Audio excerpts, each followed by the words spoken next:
setelah karma baiknya yang berupa dia mati di medan tempur itu habis gitu kan, karma baiknya udah berbuah habis, dimasuk surga kan. Nah, otomatis dia lemparin ke neraka untuk menjalani buah karma buruknya itu. Halo teman-teman, kembali lagi bersama kita di Triple B. Nah, hari ini buku apa yang kita bahas nih? Kita bahas Plato, matinya Sokrates. Hari ini kita mau bahas soal kematian. Nah, di sini ada yang aku tandai nih kata-kata Sokrates. Karena tidak ada benda tak murni diperbolehkan mendekati yang murni. Maksudnya apa dari kata-kata Sokrates itu? Jadi kalau dalam agama-agama Abrahamik itu kan jelas tuh ya, bahwa Tuhan itu maha suci ya kan, maha murni gitu kan. Nah, jadi kita yang berupa tubuh ini walaupun memiliki serpihan ilahi gitu, percikan ilahi atau spark divine gitu ya nama Inggrisnya, itu meskipun ada di dalam diri kita itu yang berupa jiwa itu, tapi karena kita ada berbentuk tubuh, jadinya kita nggak bisa bersatu sama yang maha suci itu, yang maha murni itu. Jadinya kita harus melewati yang namanya kematian dulu itu. Nah, tapi apakah setelah mati kita bisa langsung kembali ke sang pemilik itu, yang Maha Esa? Belum tentu. Soalnya kita ini kan tadi dibilang kan bahwa kita ini hidup di dunia gitu kan. Nah, karena kita hidup di dunia, terlahir sebagai tubuh, otomatis sedikit banyak kita kena apa ya, terkontaminasi gitu istilahnya. Jiwa kita itu terkontaminasi oleh duniawi. Tahu sendiri kan duniawi itu kan tempat pengumbaran nafsu gitu. Jadi jiwa kita tuh istilahnya kena juga, kena ya kotor lah istilahnya.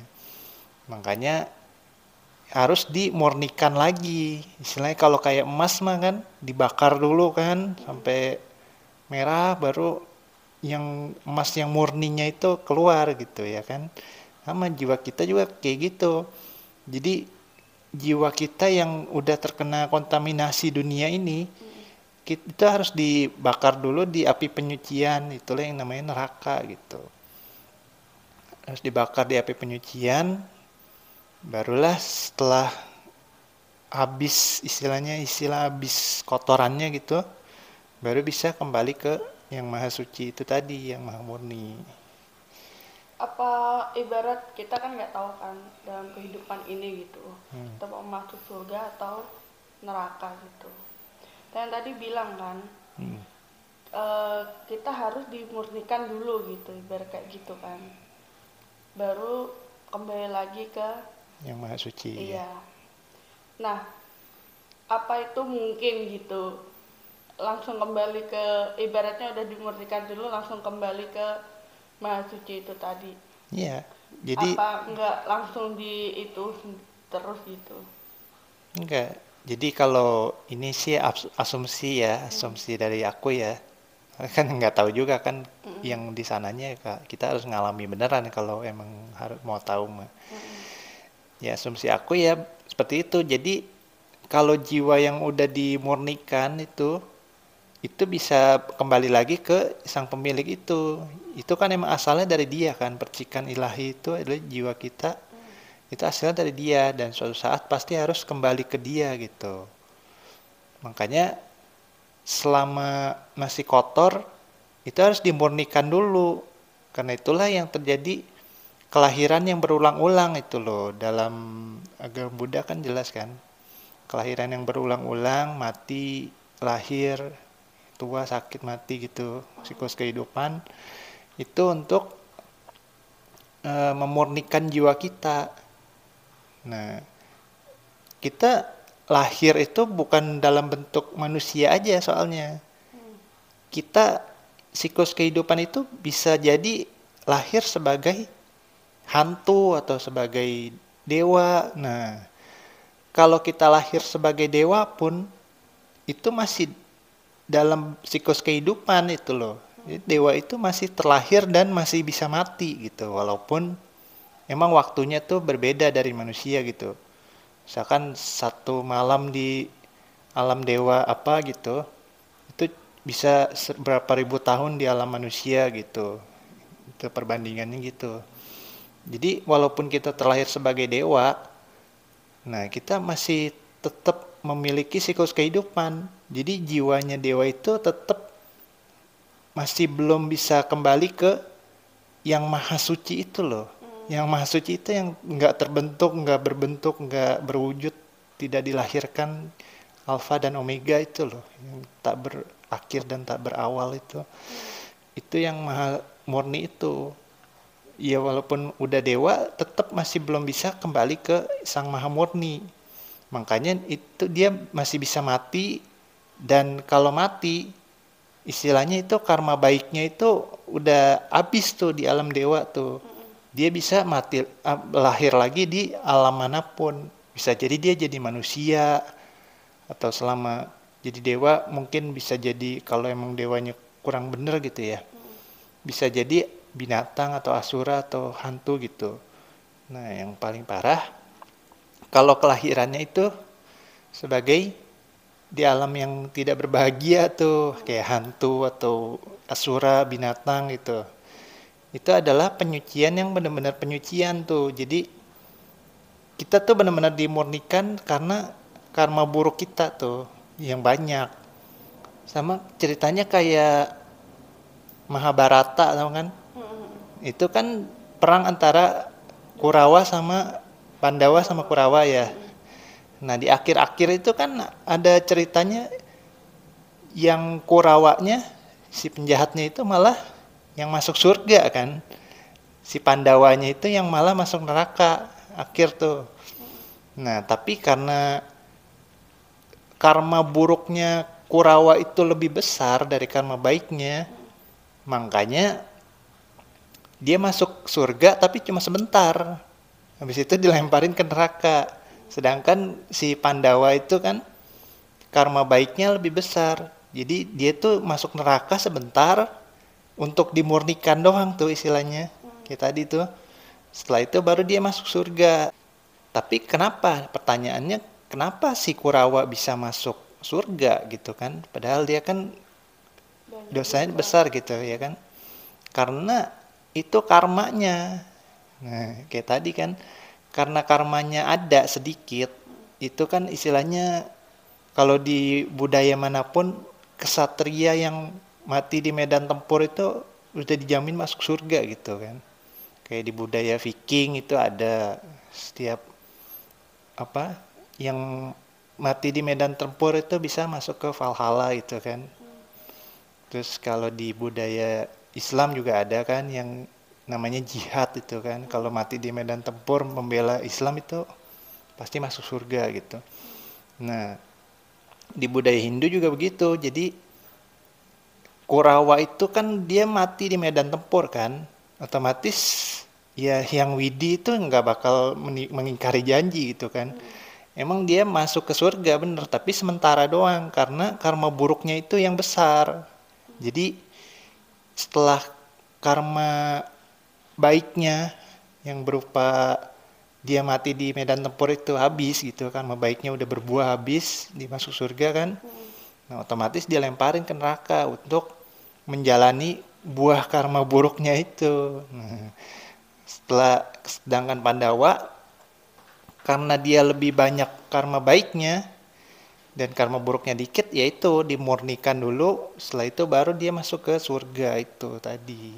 Nah ini juga masih berhubungan sama kata-kata Socrates yang di sini nih, bahwa jiwa itu kekal sedangkan tubuh itu sementara gitu. Jadi ketika tubuh itu sudah habis masa pakainya gitu, udah habis masa waktunya, maka tubuh itu pasti akan mati. Entah itu tubuh itu bisa berupa dewa atau binatang atau asura atau hantu gitu kan, atau manusia lagi. Nah itu akan terus berulang gitu. Yang namanya siklus kehidupan itu, lahir, tua, sakit, mati. Nah, di sini Socrates menuliskan juga nih, jiwa akan terus lahir dan mati lagi dan lagi berkali-kali. Tetapi jiwa juga akan letih dalam kerja kelahiran terus-menerus dan mungkin akhirnya mati dalam satu kematian dan punah gitu. Nah, jadi dari kata-kata Socrates itu sebenarnya tepat. Kalau di agama Buddha itu kan ada 31 alam kehidupan itu kan. Nah, itu dia. Dari situ manusia itu, yang kalau kita sebagai manusia gitu ya, setelah mati bisa terlahir lagi sebagai apapun yang tadi itu. Nah, suatu ketika saat udah waktunya gitu, setelah itu jiwa itu akan tersadar dan merasa capek gitu dengan semua kelahiran ini gitu. Siklus kelahiran yang berulang-ulang ini, suatu ketika sebuah jiwa itu bakal tersadar dan dia bertekad untuk tidak pernah mengalami kelahiran lagi gitu. Maka itulah yang disebut Buddha. Nah, itulah caranya supaya kita nggak lagi terlahir di siklus kehidupan itu, siklus kehidupan manapun. Salah satu caranya adalah dengan menjadi Buddha. Maksudnya bukan agama Buddha ya, tapi jadi sang Buddha beneran, sang pertapa suci itu.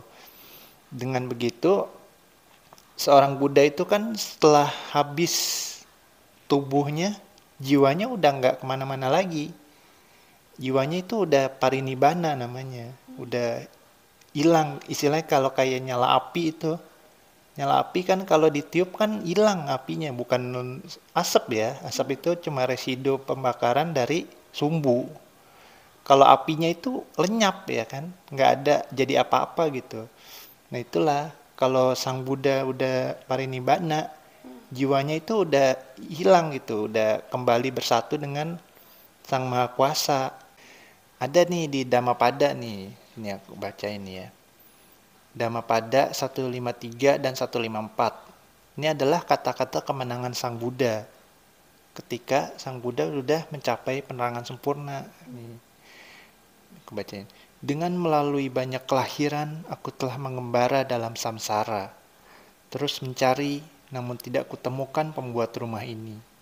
Sungguh menyakitkan kelahiran yang berulang-ulang ini. Oh pembuat rumah, engkau telah kulihat. Engkau tak akan membangun rumah lagi. Seluruh atapmu telah runtuh dan tiang belandarmu telah patah. Sekarang, batinku telah mencapai keadaan tak berkondisi atau nibbana. Pencapaian ini merupakan akhir dari nafsu keinginan. Nah, sama kayak tadi yang di awal kan, dunia itu kan tempatnya nafsu keinginan kan. Setelah seorang itu parinibbana, maka jiwanya itu udah nggak akan terlahir lagi. Ini seperti yang ini kan. Oh pembuat rumah, engkau telah kulihat, engkau tidak dapat membangun rumah lagi. Jadi rumah itu kan maksudnya tubuh kan.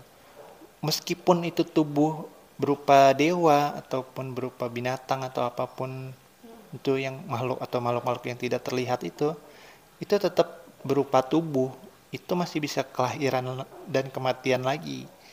Nah kalau kita udah parinibbana, itu artinya udah nggak bakal terlahir lagi sebagai apapun, udah kembali bersatu ke yang maha kuasa gitu. Makanya dari kata-kata Socrates tadi ini, jiwa akan letih dalam kelahiran terus-menerus dan mungkin akhirnya mati dalam satu kematian dan punah. Itu kata-kata yang tepat, bahwa jiwa akan bahwa jiwa akan letih dalam kelahiran yang terus berulang sampai akhirnya dia sadar dan dia akan bertekad menjadi, maksudnya tekad untuk enggak terlahir lagi. Nah dari situlah sang jiwa akan selesai dalam siklus kelahirannya itu. Nah, jadi dalam hidup ini kita harus melakukan hal-hal yang baik gitu kan. Biar nanti ibaratnya meninggal, biar pemurniannya nggak terlalu panjang gitu. Iya betul. Nah, demikian pembahasan kita hari ini. Semoga ada manfaat yang bisa teman-teman ambil. Terus tonton video-video selanjutnya. See you next time.